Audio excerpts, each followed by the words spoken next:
This is a big, exciting project for us, too, you know. And in fact, it's the biggest thing we've ever tackled. As he had done with Disneyland, Walt was soon ready to share his plans for the Florida Disney project with the world, this time on TV. Walt used television as a vehicle to talk about his Disneyland, his park, and those shows in those days were very, very popular and very successful. And anytime we do a special day on Walt Disney World or Disneyland, they're still very popular with the American public. The sketches and plans you will see today are simply a starting point, our first overall thinking about Disney World. Everything in this room may change time and time again as we move ahead. But the basic philosophy of what we're planning for Disney World is going to remain very much as it is right now.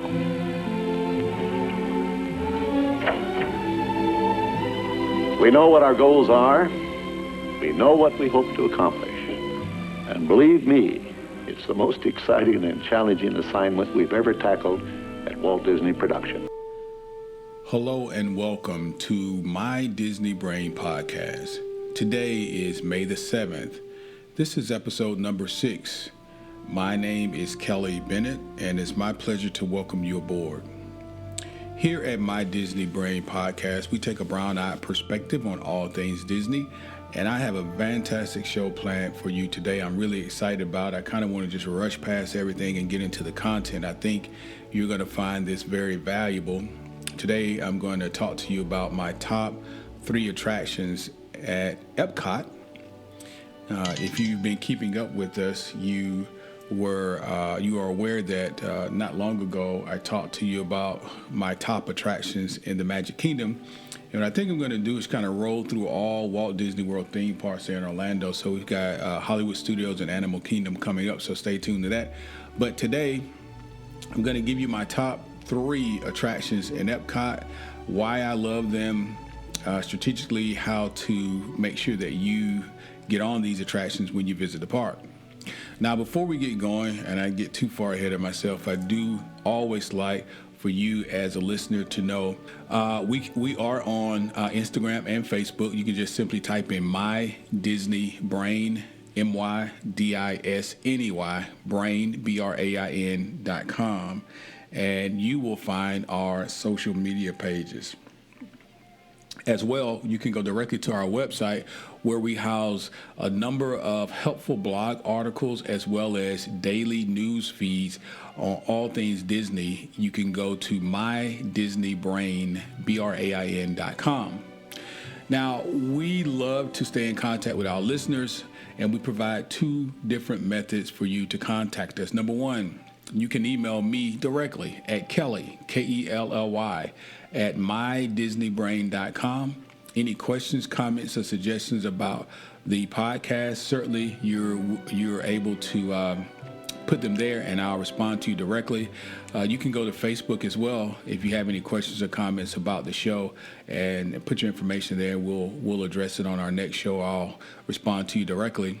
In addition to that, and we also have a voicemail number that you can call and leave your comment, question, or suggestion there as well. That number is 470-207-1646. That's 470-207-1646. And we would love to hear from you.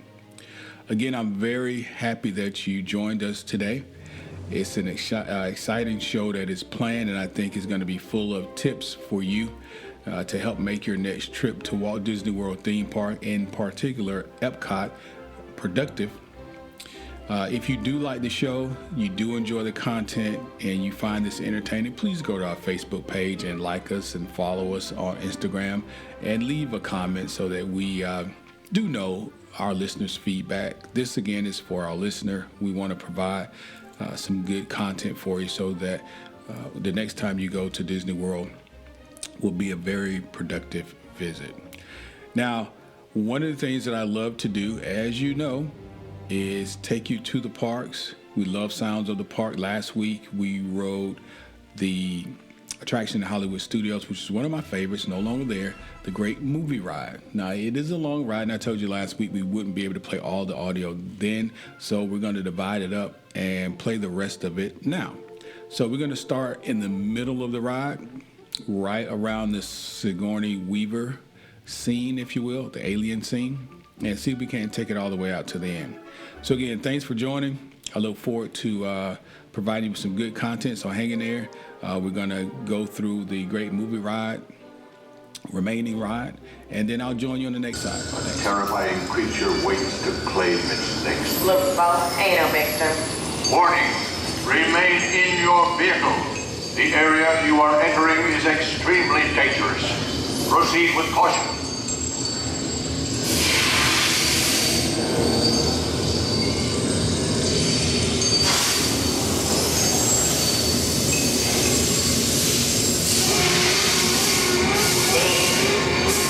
The emergency destruct system is now activated.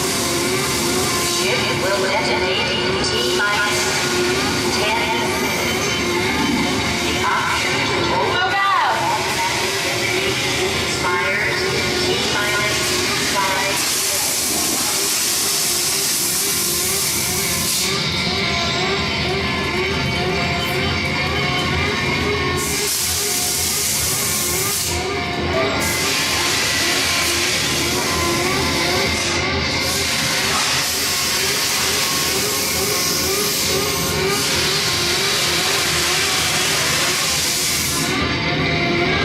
There it is again.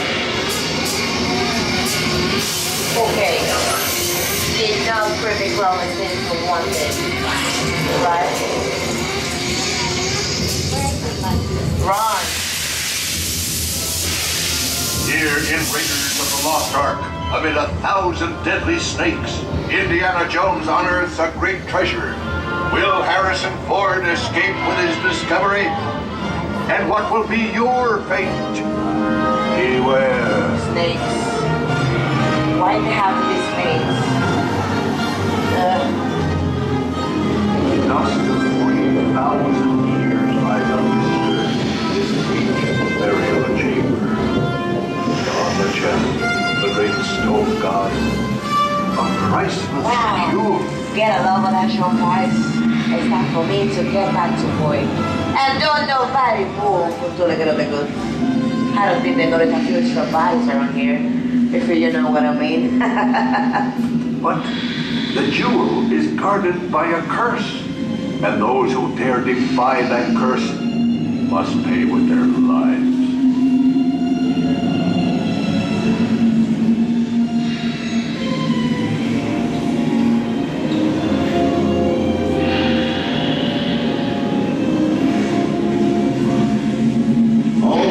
Unbeliever, disturb the treasure of the gods, and you shall all pay with your lives.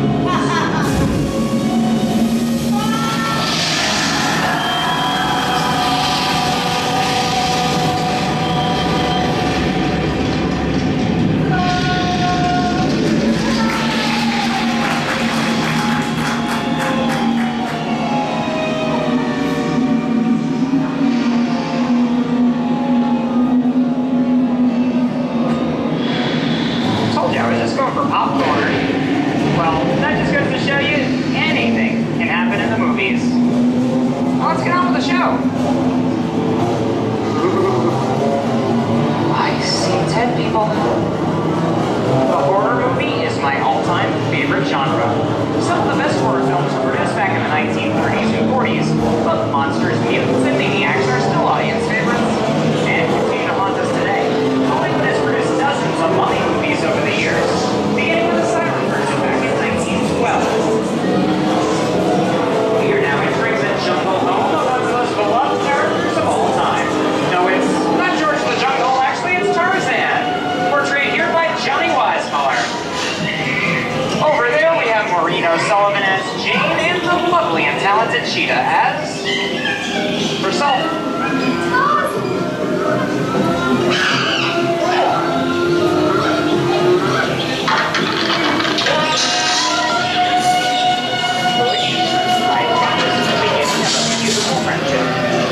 That's the last line of a movie ever. Humphrey Bogart and Ingrid Bergman in the classic romance, Casablanca.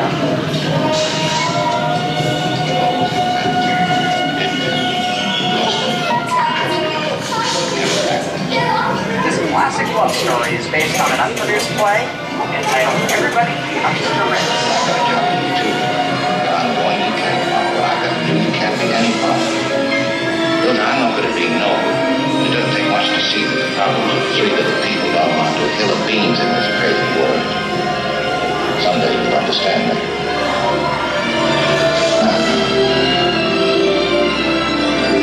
It's looking at you, kid.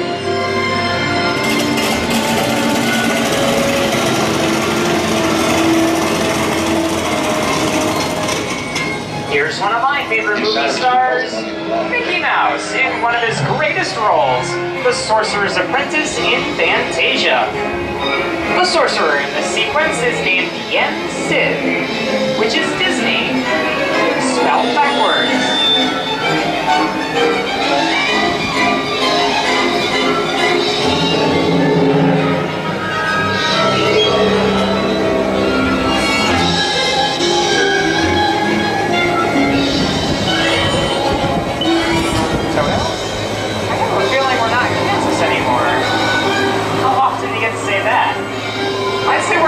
Somewhere over the rainbow in one of the most beloved movies of all time. The Wizard of Oz!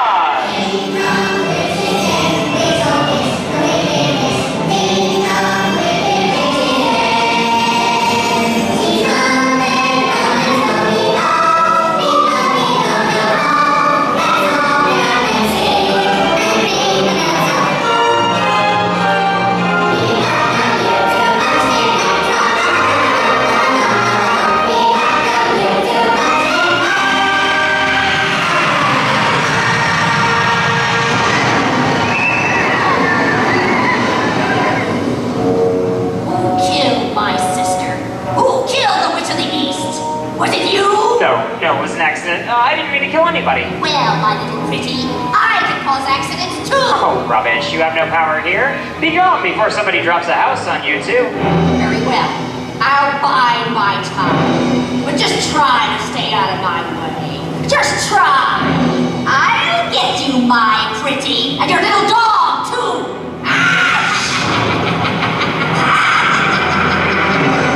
I wonder how we get out of here. What do you folks think? Which way do we go? Follow the yellow brick road. Follow the yellow brick road. Why didn't I think of that? Sing along, folks. You know the words.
There are thousands of other great movies out there just waiting for you to discover. On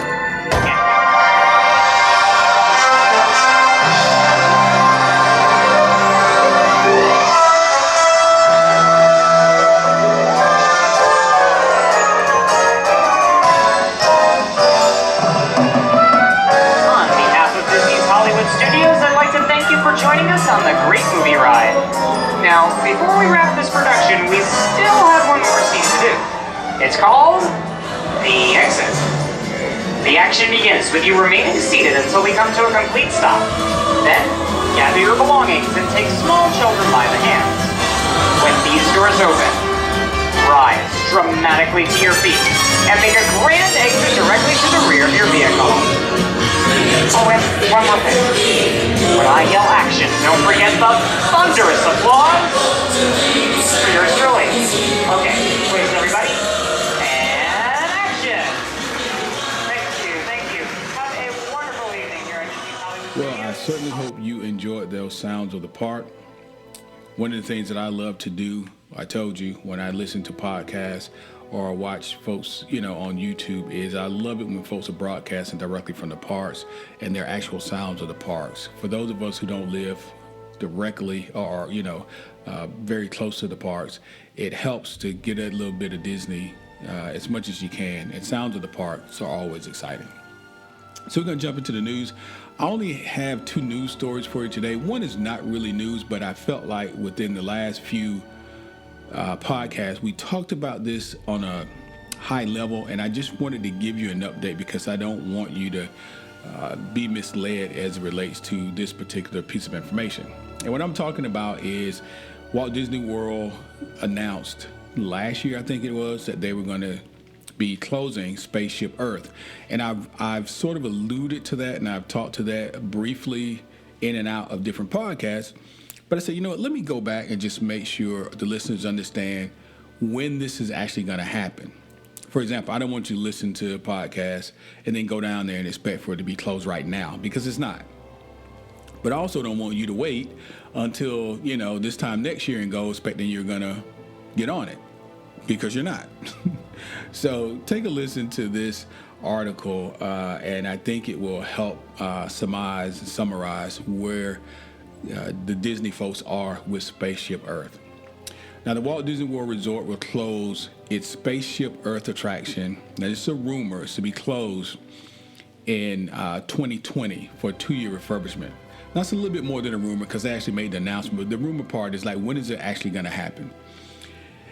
So we're thinking early 2020, and it's scheduled to reopen at Epcot's 40th anniversary, and that's 2022. Now, again, this is 2 years. So my advice to you, we're going to talk about Epcot today, but my advice to you is, if you have not ridden Spaceship Earth in its current format, or it's been a while, I'd certainly make it a point to get there if you really enjoy this ride. And this is really, I mean, who doesn't go to Epcot to ride Spaceship Earth? It is the quintessential Disney theme park ride, because one, it's the landmark for Epcot. It's changed a little over the years with the narrators and animators, but the content inside is classic. And from my standpoint, if this attraction is going to be closed for 2 years, they're going to redo the whole thing.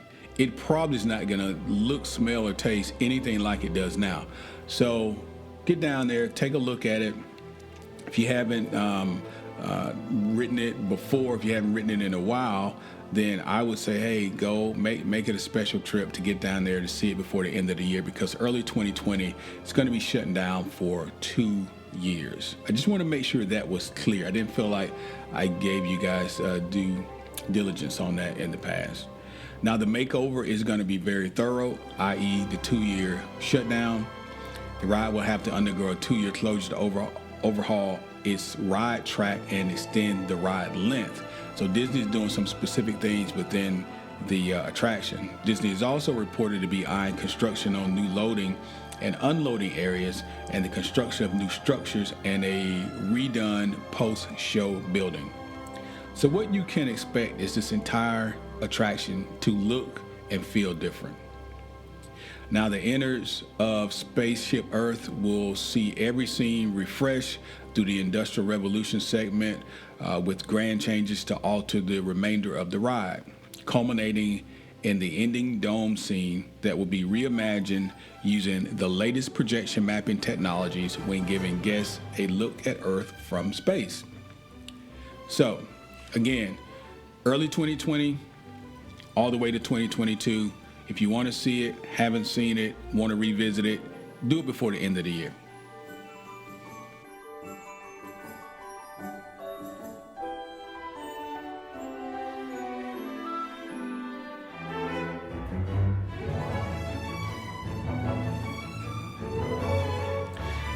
All right, guys, our next news story is just really kind of this week, we're heading up to Mother's Day, which is this weekend. So today is the 7th, and Mother's Day is going to be this weekend, which is the 14th or the 15th. I don't know exactly what day it is. It's the it's neither. It's the 12th. So the 12th is Mother's Day. That's no indication if I'm behind on my Mother's Day stuff, but I just didn't know exactly what the day it was. But May the 12th is Mother's Day. Today is the 7th. And I just wanted to tell you what Disney is doing for moms in the event that you are on property and maybe want to take advantage of some of this. Now, Walt Disney World, of course, is the perfect place to celebrate mothers. Of course, they deserve this special day. There are spa treatments and delicious meals all across different campuses. I'm going to just kind of shout out a couple places just so you know. You can take this information, do a little bit more investigating yourself, and figure out what you want to do for your wife or your mom. So let's start with floral arrangements.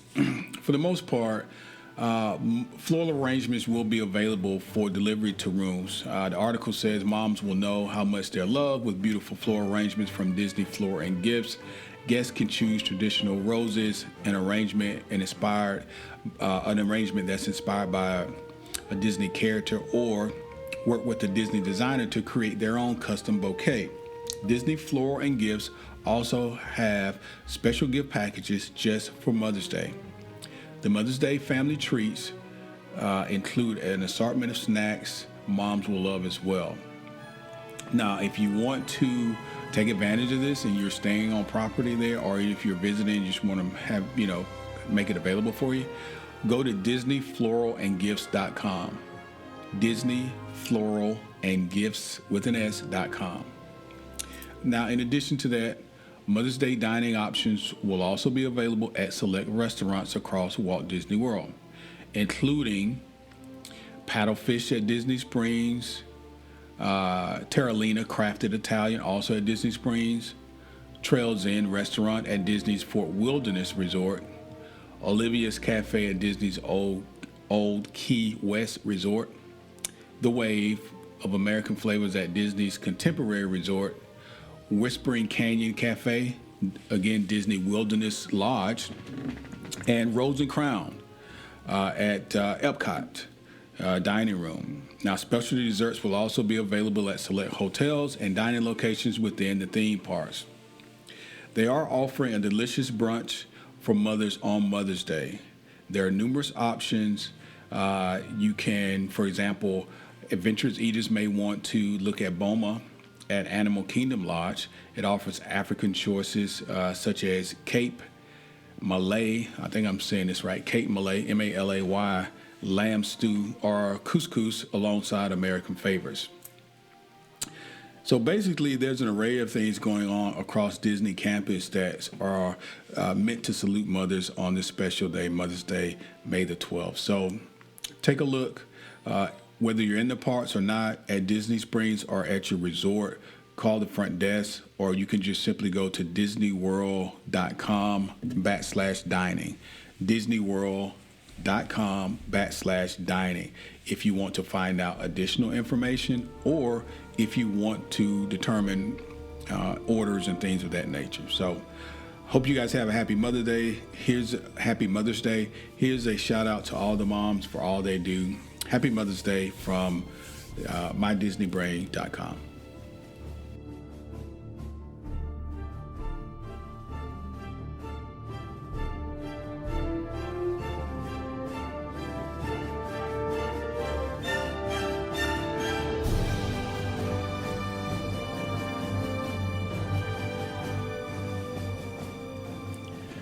All right, guys. So I'm super excited. Again, I want to jump into our content today. Again, the content revolves around my top 3 attractions at Epcot. And I want to plug a previous podcast and a previous blog, which was entitled Top 5 Attractions at the Magic Kingdom. One of the things that we want to do here at My Disney Brain is to add immediate value to our listeners by providing you with any type of tips, experiences, strategy suggestions to help make your trip to Walt Disney World not only exciting and entertaining, but productive. We talked a number of times about how packed the parks are and what we need to do to make sure we're getting our tickets in advance and getting our fast passes and things like that. So we want to bring to you the type of content that's going to help you. help you in a number of ways. Of course, you want to have fun, and of course, you want to enjoy yourself. But if we can help you save a little money, and if we can help you really get on that attraction that your kids been looking forward to, that you've been looking forward to, then we've done our job. And in the meantime, we're just sharing with you the experiences that we have while we're in the parks, and hopefully you enjoy hearing those just as well. So if you've not listened to it already, go back and listen to the top 5 attractions in Magic Kingdom. That was an awesome podcast because not only did I outlay my top 5 attractions, but we also talked about strategies of how to get on those attractions, whether to use a fast pass or not, where they're located in the park, height requirements, and other things that you may not know or you may take for granted. So we want you to be prepared. So today we're going to talk about my top three attractions in Epcot. And we're going to do the same thing. We're going to let you know. I'm going to let you know where they are located, my strategy for getting on them, why I love them, and whatever requirements there may be, height and otherwise, in order to board these attractions. Okay? So, what do you think about when you are about to come to Disney World? I mean, the planning's done, you've secured your resort or your hotel, you booked your airline tickets, whatever additional clothes or shoes or wardrobe that you're going to buy, all that stuff is done, okay? For me, after all that's done and I'm, ready to go, I'm just waiting on I'm just basically in my countdown mode. I spend the remaining time just sort of daydreaming about what's going to happen when we get there, walking through the parks in my mind. So there's the smells and the sounds, and then, of course, there are the attractions. Now, a lot of people get a little stressed around the attractions because there's so much to see and do that we feel like maybe we won't be able to see and do everything we want to. And again, I think the value comes in podcasts like this because if we can share with you at least 1 or 2 little tips that'll help you, then getting on that extra attraction or ensuring that you get on the attraction that you drove all the way to Orlando for, flew all the way to Orlando for, or stood in line for, will be worth it. It'll be worth it. So today I'm going to do you this kindness. I'm going to talk to you about my top 3 attractions in Epcot. I'm going to list them and go through them in great detail. And in addition to that, I'm going to give you, my suggestions on whether you should use a fast pass. Do you just need to get to the park early? Maybe you just want to do general waiting. We'll talk about that as well. Now, first of all, let's talk about Epcot. We have, for the most part, in our prior episodes, sort of featured the Magic Kingdom a lot because, it's my favorite park. So we're going to talk about Epcot today. So what is Epcot? I'm going to take it from the bare bones as if someone's listening to this and they've never been to Walt Disney World. They have no idea what Epcot is. I don't think that person exists, but let's assume he does. So Epcot stands for Experimental Prototype City of Tomorrow. Or at least that's what Walt called it the first time he introduced it. Now, we all know, and Epcot is known today as the Experimental Prototype Community of Tomorrow. But when Walt first said it, and there's footage to support this, he said city and not community. I mean, it's not that big of a deal, but he did say city. So Experimental Prototype Community of Tomorrow is the acronym Epcot, EPCOT. And again, I think it was two podcasts ago where we listened to Walt's vision of Epcot, what the city was supposed to be and be like, what it was supposed to do, where people were supposed to live, where commerce and business would not collide, and these sorts of things.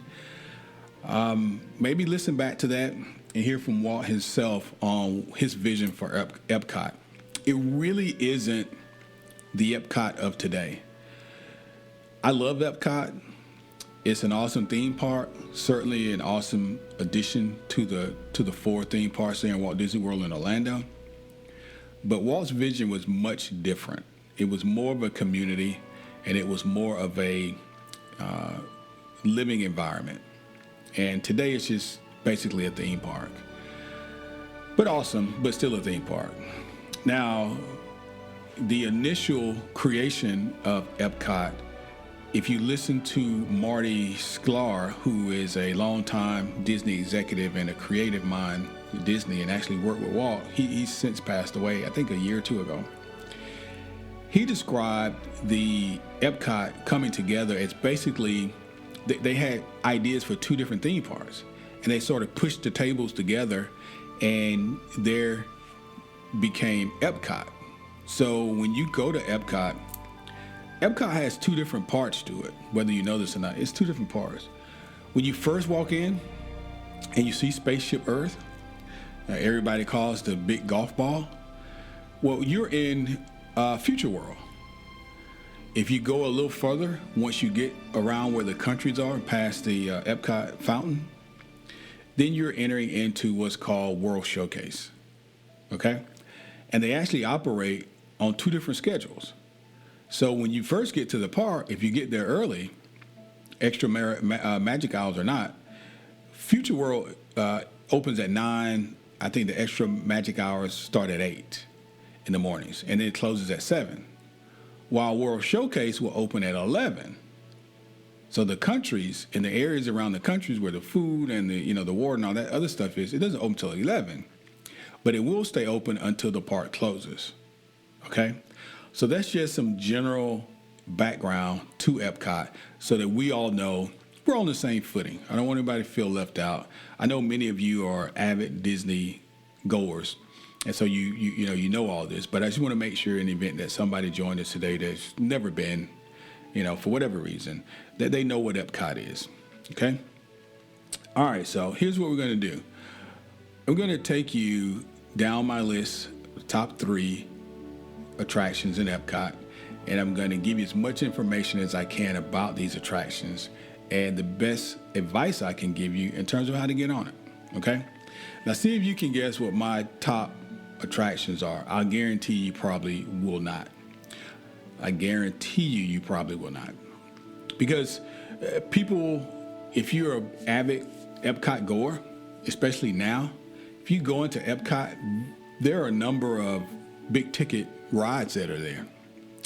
And not all of them made my list, believe it or not. Not all of them made my list. So anyway, let's get going.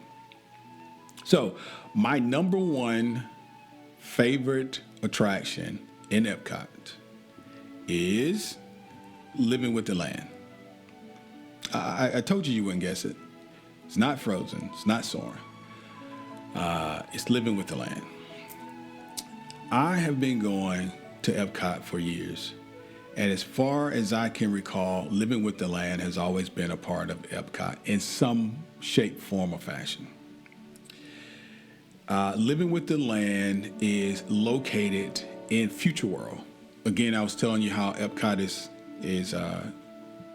two different parts. So Future World is the closer part to the globe. So once you go past Spaceship Earth, you'll go to the right of Spaceship Earth. As you enter, you'll go through the ticket booth. You'll see Spaceship Earth. It is undeniably there. You'll go to the right of Spaceship Earth. You'll go underneath it to the right, and you'll keep going around until you see the Epcot Character Center. And you'll keep bearing right. You'll keep bearing right. And once you take that right at Epcot Character Center, before you get to the fountains, you'll be directly headed toward the pavilion that says Living with the Land. And before I go any further, I've said this a number of times in other podcasts, I'll say it here. Every time I'm doing a podcast with you, always know that there's a supporting blog on our website that's giving you the same information. So I don't want you to feel like you're going to miss out or you have to memorize all this stuff or start jotting stuff down. It's on our website also. That's what it's there for. So it's documented there. You can go and just check all this stuff out after the podcast if you like. So if there's anything specific that you think you missed, just go there and check it out. Most of the information's there. So again, my favorite attraction in all of Epcot is Living with the Land. and it's located in Future World. It is on the right side of the pinwheel. It is somewhat adjacent to Test Track, and you're going to go right underneath. You're going to go to the right underneath Spaceship Earth, make a right at the Epcot Character Center. It'll be straight ahead, okay? Now, what are the attraction specifications or specifics?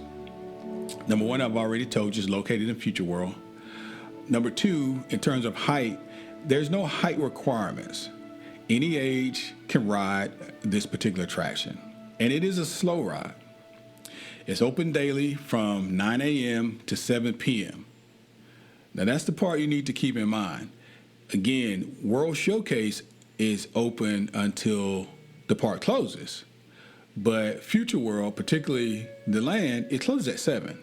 So just make a note of that. A lot of people may bypass that, thinking that everything closes at the same time. Well, it doesn't. 7 p.m. is, it's not that late. So if you want to get on it, you got to be purposeful. All right, so what are some reasons why I love living with the land?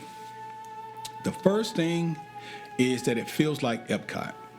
It feels like Epcot. And what does that mean?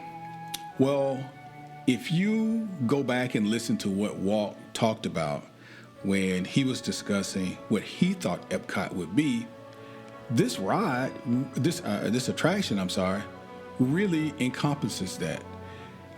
It's educational, it's entertaining, and it's innovative. And once you're on, you're taken through this sort of time travel, if you will, to understand what's happened to the land over the years, over the decades, over the centuries. And it ends you up in a place where it's showing you the innovative technology Disney is using today in order to grow food, which was part of Walt's initial dream about a city like Epcot would be, where it would be self-sufficient. Well, Epcot, I'm not sure how many restaurants, but I know Living with the Land provides food for a lot of different restaurants in Epcot and in other places. And if you haven't seen this, it's pretty impressive. It's pretty impressive. Again, you can go to our blog post, and I've got some pictures there. But also, you can just go to the park and get on the attraction. It's obviously more impressive in real life. They also will show you a number of ways that, fish and different foods are being bred or being farm raised healthier. So the entire ride, the entire attraction is about, I would say about 15 minutes or so, about 15 minutes. So it's a lengthy attraction, but it's very entertaining. It's very entertaining, and it will keep your attention. And I've always loved it. And another reason I love it is because the ride vehicle is my favorite ride vehicle, which is a boat. I'll go back to it again. My favorite ride in all of Walt Disney World's Pirates of the Caribbean. And what is the ride vehicle there? It's a boat. It's something about me being in dark spaces in a boat, in water, and somebody telling me a story. I'm just a sucker for. So it is the ride vehicle is a boat, and the other thing is that it gives you that classic dark ride feel. At the beginning, at least, until you go in the planetarium, it's a classic dark ride feel. And what's exciting about that is Disney has a way of closing out all other sense perception and focusing you on their story. And dark rides do that. When you're able to just take the guests and just focus them into a certain area and provide the scenery and the content that's exciting and the smells and the sounds, that's what this ride does to you.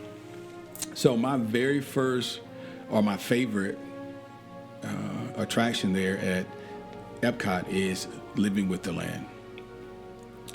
And I think you'll like it too. And one of the other things, before I go on to my second, one of the other things that I like about it, well, I'm going to say this in two different ways. Well, I am a big movie buff, and I like movies. I've always liked photography and videography and cinematography. I've done a little bit of that in my past. I love set and set design. It's one of the things that intrigues me about Disney is the way that they can create a scene and just really engulf you and inundate you with sense perception and make the surrounding what they want it to be. You'll go through a scene in Living with the Land that is a replica of Walt's boyhood home. And there's a dog in the front yard, I think it is, on the front porch, I'm sorry. And the light in what's supposed to be Walt's room is still open. So it's pretty exciting from that standpoint. And I just love to see that sort of stuff. So maybe it doesn't take a whole lot to please me or excite me, but those are the sorts of things that make a attraction a good attraction for me. So again, my number one is Living with the Land. And I'll tell you, Living with the Land is not like Frozen, where, people are going to be, cattle prodding, not cattle prodding, but just like a herd of cattle heading that way early in the morning. But Living with the Land is located in a pavilion where there's Soarin' and there's food. So there are going to be a lot of people in the area. So you always have the potential of the attraction, having a wait, and maybe a substantial wait. So what's my strategy? What's my advice about getting on Living with the Land? I don't think I've ever used a fast pass. Matter of fact, I'm positive I've never used a fast pass for Living with the Land. And as you know, when I travel to the parks, I'm with my family, and we're talking about 5 people. I'm not talking about just me or me and my wife. 5 people. What's the average time I've waited to board? Probably about 10-15 minutes. 10-15 minutes. Now, I will tell you, last time I was there, I was heading to Soarin' and I happened to look over, because they're in the same building, same pavilion. I looked over at Living with the Land, and the line was probably the longest I've ever seen it. It was very long. It was definitely more than a 15-minute wait. So here's what I'll tell you. If you really want to take part in Living with the Land, just be aware that it closes at 7. Be aware that throughout the day, people are going to be in that pavilion because they're trying to get to Soarin', and they're also trying to go to the restroom and eat because there are restaurants in there. Just be aware of that. Go over in the morning, I would say early. If you got fast passes for Frozen, fast passes for Soarin' or whatever, and let's say you got fast pass for Soarin', you went in, you came out, go ahead and do Living with the Land because you're there. You're right there. You may as well.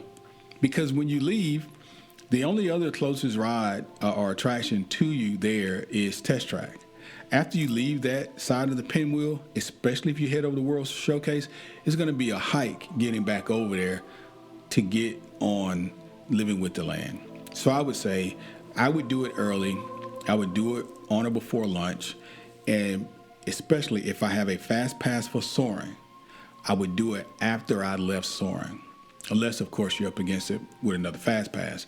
But from a location standpoint, from a distance standpoint, Soarin' and Living with the Land are in the same building. If I leave one, I would just get on the other. Just, make it a clean sweep while you're there. Go ahead and do it and be done with it. But it's certainly worth your time. My second favorite attraction in all of Epcot is in World Showcase, and it is the Grand Fiesta Tour, starring the 3 Caballeros.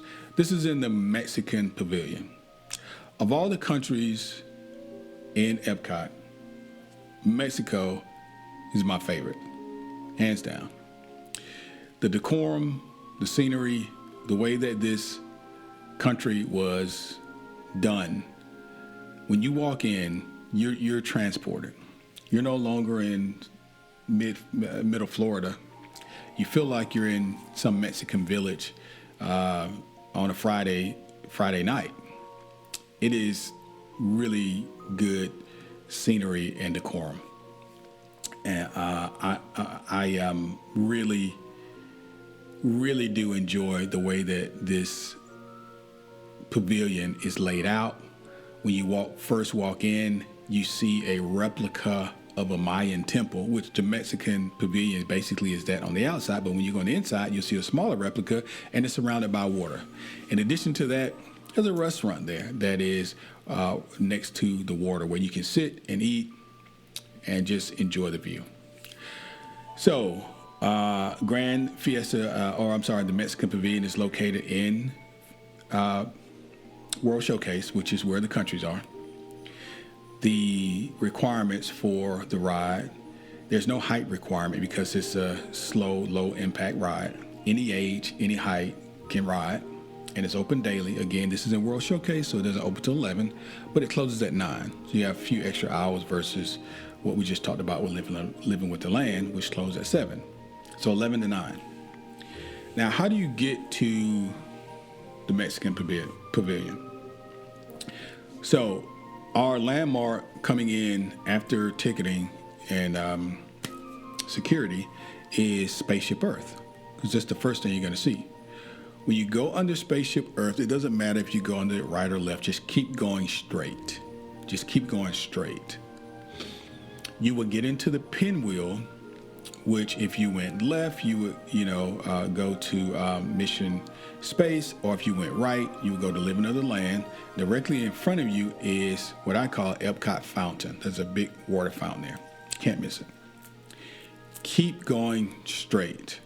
You want to start bearing to your left because you're going to come up to World Showcase, which is a circle of countries. There's 11. The first country on your left is Mexico. So, can't miss it. As soon as you get up past the fountain, you take a left, you're going to cross a little bridge, you take a left, and Mexico's right there on your left. And the Mexican Pavilion will be the one that looks like the Mayan temple. Can't miss it. So why do I love this Grand Fiesta Tour, and why do I love the Mexican Pavilion? Again, I'm going to say similarly what I said about Living with the Land, which is it feels like Epcot. And the reason this feels like Epcot is because of the country element that's involved. Epcot, we know, is innovation, but also in terms of education, the countries and the exposure.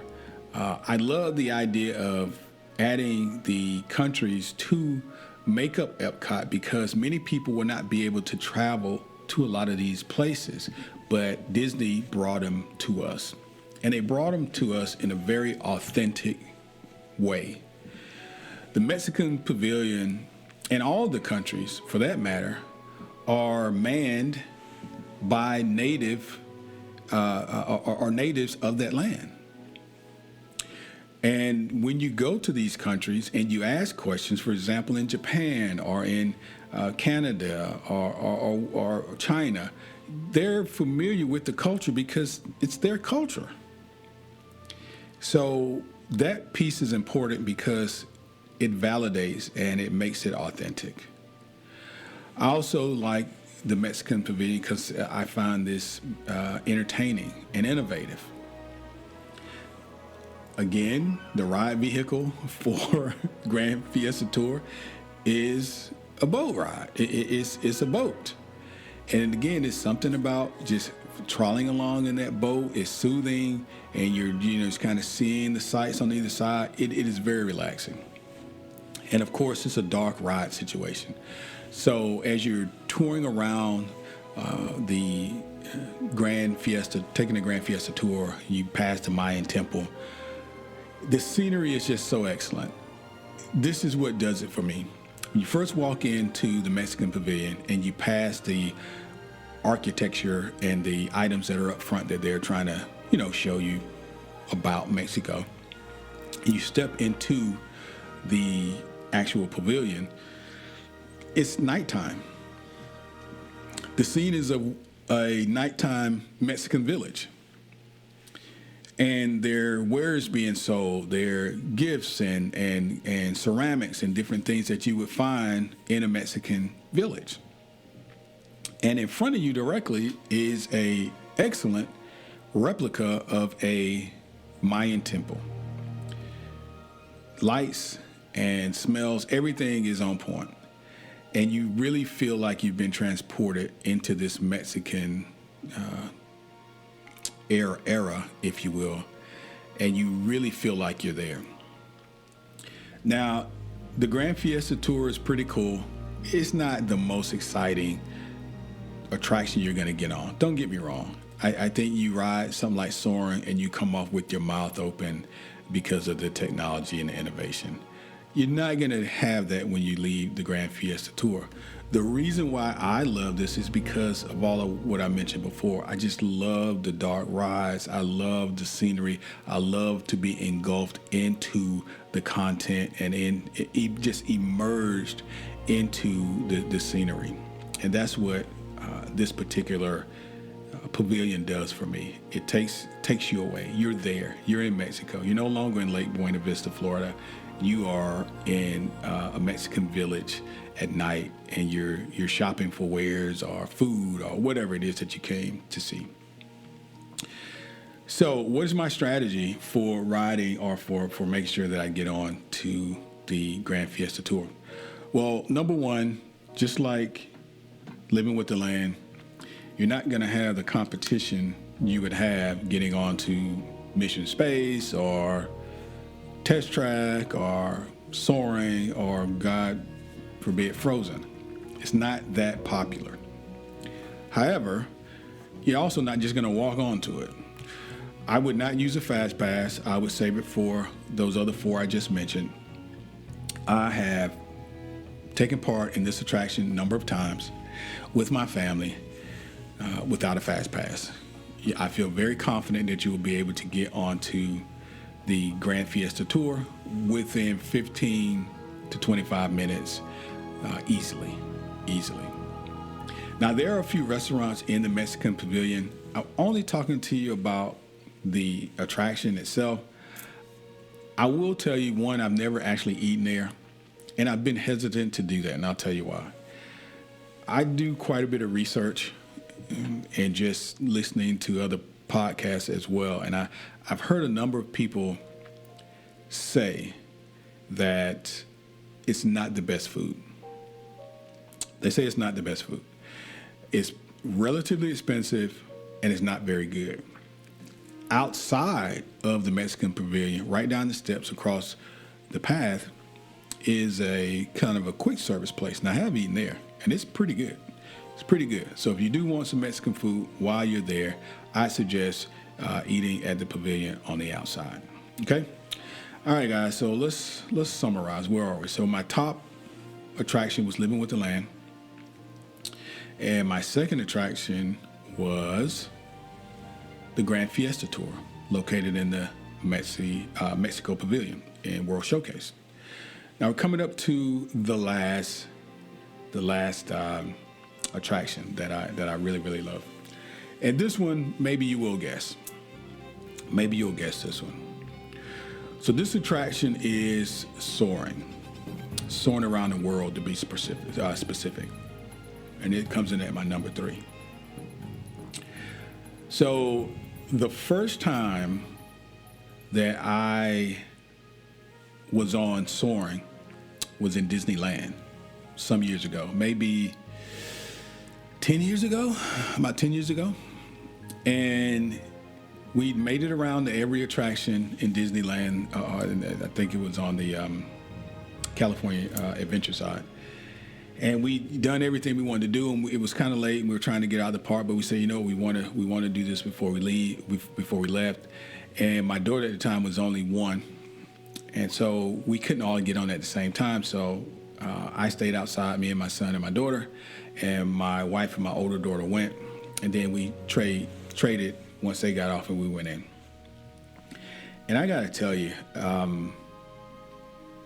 it probably was my favorite attraction. It became one of my favorites then, because who hasn't dreamt of flying? Who hasn't daydreamed about what it would be like to have, wings and to fly, have an aerial perspective?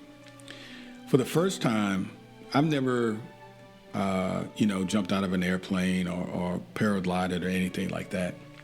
So I've never had an experience like this. This was the first time. And for it to be so realistic, it really stuck with me. It was really breathtaking. So when I got out and we all came out and we were standing outside kind of comparing notes, we were all just saying the same thing, how realistic it was, how awesome of a attraction it was, and we all had such a great time. And you don't have to worry about, being afraid of heights and these sorts of things, because I hear people saying that too. Hey, am I going to be in some sort of situation where I'm going to fall and all this other stuff? No. You'll be on a ride vehicle that's very secure. You'll be, seat belted in, all this good stuff, and you'll be lifted up, yes, but I don't think it's a situation where you should be afraid or like you're going to fall. I never felt like I was going to fall or anything insecure. I think it's really awesome ride. So please try it. Now, what are the ride specifics? First of all, it's located in Future World. And there is a height requirement for soaring, and it's 40 inches. 40 inches or taller.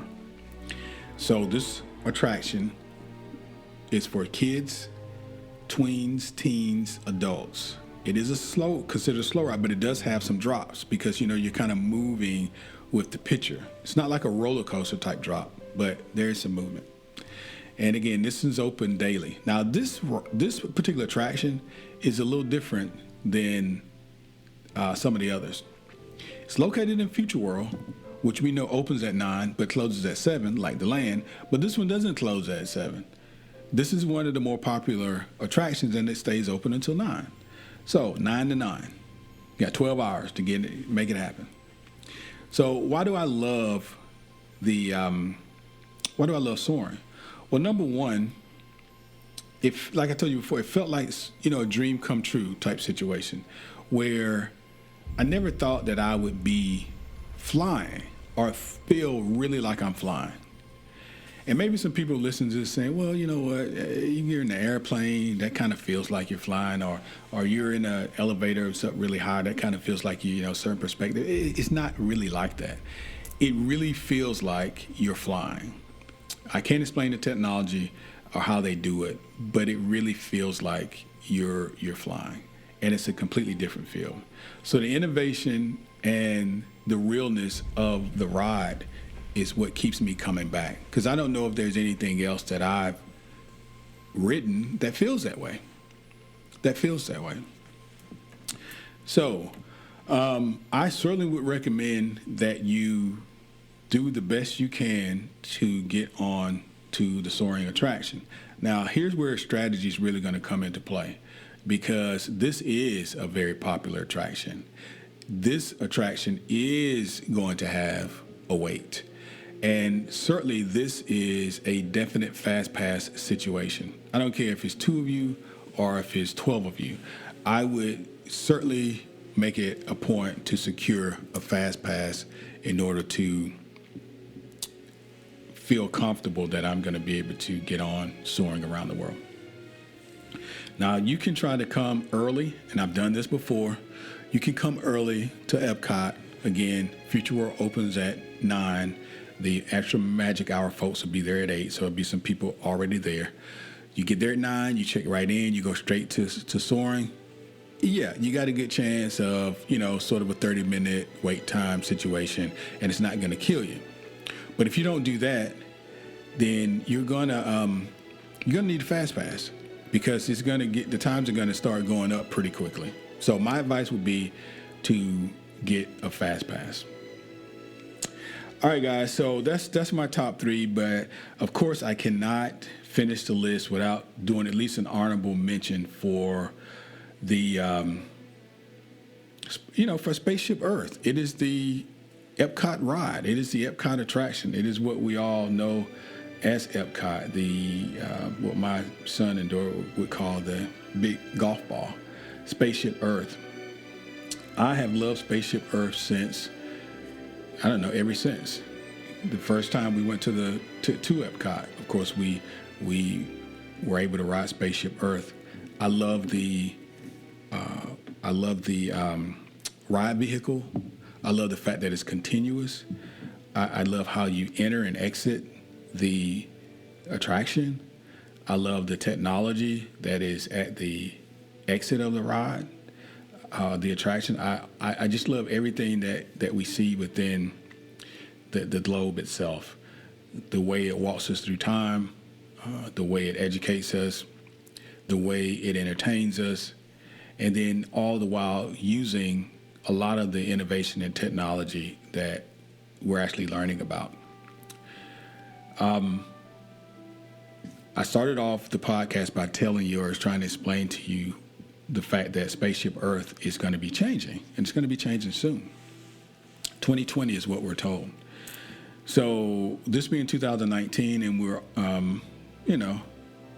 almost halfway through 2019, my suggestion to you is very simple.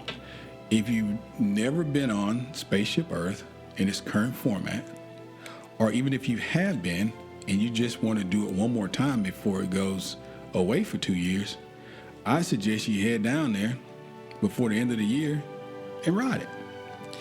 I think what you'll see in the fourth quarter of the year, particularly November, December, more and more people interested in getting on Spaceship Earth because they know in January 2020, the chances are the doors are going to close.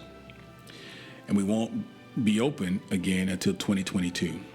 And when it does, probably none of what we see in there now is going to be in there. Because I don't know of any renovation that Disney's ever done that's taken 2 years. This tells me that this is very significant renovation. Very significant renovation. Well, guys, that completes my list and the podcast for this week. I do have one thing to tell you before we leave. Actually, I have a few things to tell you, but this particular thing that I want to share with you really is something new, and I'm excited about it, and I hope you get excited about it too. We want to encourage your participation here at My Disney Brain. We want to encourage you to send us show content ideas, things that you're interested in knowing. We want you to follow us. We want you to be a part of the conversation. So one of the things that we're going to do is start doing some giveaways. And this week, we're going to give away a set of Mickey ears, personalized Mickey ears. And all you have to do in order to win this, well, first of all, your name has to be drawn, so it will be a drawing.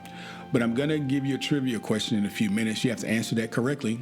And just go follow us on either Instagram or like us on Facebook. That's it. Go to our blog, and you can subscribe there as well. But do one of those three things. We're going to answer, the trivia question in a few minutes. Actually, I'm going to ask it, and then you give us the right answer. But go to our blog, mydisneybrain.com. Follow us, subscribe there, and either go to Instagram or Facebook, whichever social media platform you prefer, and either like us or follow us there as well. Each week, we send out new content via blog as it relates to our site and Disney, content. And we think it'll be helpful for you. Every day, we have news updates in and throughout our blog as well. So it's a good source of information for you. So what is the question? The question is this. The Magic Kingdom and Epcot both open on the same date, 11 years apart. The Magic Kingdom opened in 1971, and Epcot opened in 1982. On what date do these two parks share their birthdays? On what date do these two parks share their birthdays? So I'm looking for a day. If you know the answer to this question, please send me an email to Kelly, Kelly, at mydisneybrain.com. Make sure that your entire name is included within your email, because a lot of times folks' email addresses do not correspond to their names. And if you are the winner, and if your email or if your name is drawn, you will get I almost said autograph, but you will get a set of Mickey ears that is with your name on it. And we will do the drawing this time next week. So it'll be about a 7-day period before we, award a winner. But we do want to put it on our Facebook page, and we certainly want to put it on our website. So please email me at kelly@mydisneybrain.com with the answer. Again, Magic Kingdom and Epcot both opened the same date, 11 years apart. Magic Kingdom opened in 1971, Epcot in 1982. On what date do these two parks share their birthdays? So send it over to me, and good luck. Make sure you follow us on Instagram and our Facebook. Subscribe to us through our blog at mydisneybrain.com. Guys, as always, it's been my pleasure to be with you this week, sharing content, information that I certainly love talking about. Hopefully you've learned something today, something that will help you on your next visit to Walt Disney World theme parks. To all the moms, happy Mother's Day, happy early Mother's Day, and thank you for all that you do. To all of our listeners, old and new, welcome aboard. Please find us on iTunes and click that button or that bell and make sure that you're getting updates every time our new content becomes available. We appreciate you, we thank you, and I hope that you have a magical week.